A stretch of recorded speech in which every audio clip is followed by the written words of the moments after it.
е практика от няколко години. Само наш гост днес е госпожа Йонка Господинова. Когато става дума за Йонка Господинова, свързваме с фестивала Слънчеви юни. Здравейте, Господинова. Здравейте.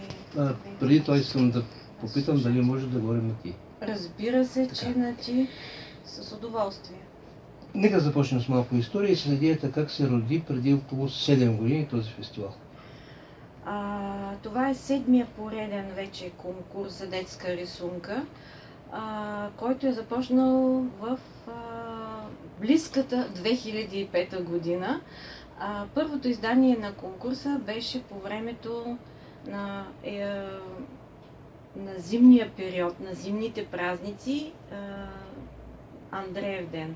През годините се сменяше датата, когато беше изложбата на тези прекрасни рисунки, но празници в нашия край Бол, в нашата мила родина Бол, така че идеята, която има конкурса за рисунка Слънчевите руни, българските носии и тъкани, вече за 7 поредна година стартира.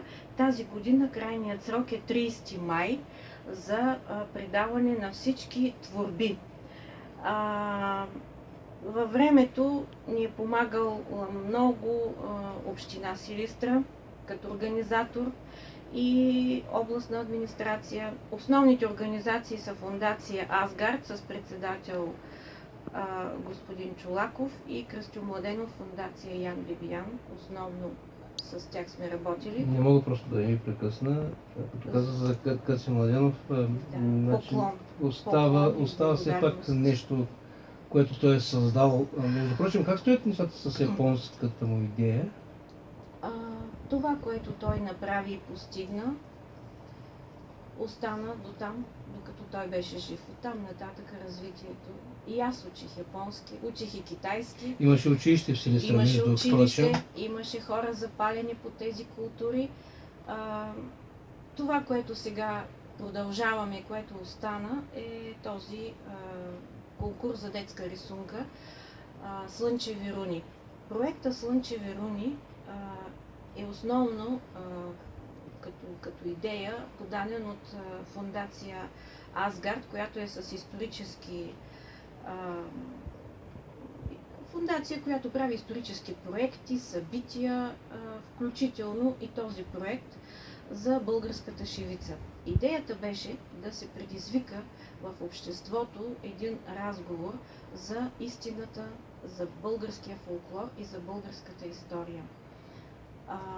Да се каже истината за много исторически факти, които вече от тук, от там се появява, че неточности в учебниците, българската история, неточности в други области, култура, цивилизация. Но трябва да бъде казана от научните среди тази истинска история. И пак прощавай, да се каже истината. Щом звучи да се каже истината, значи има и някаква друга алтернатива на истина, която върви в обществото и за това, което казваш ти, че нещо...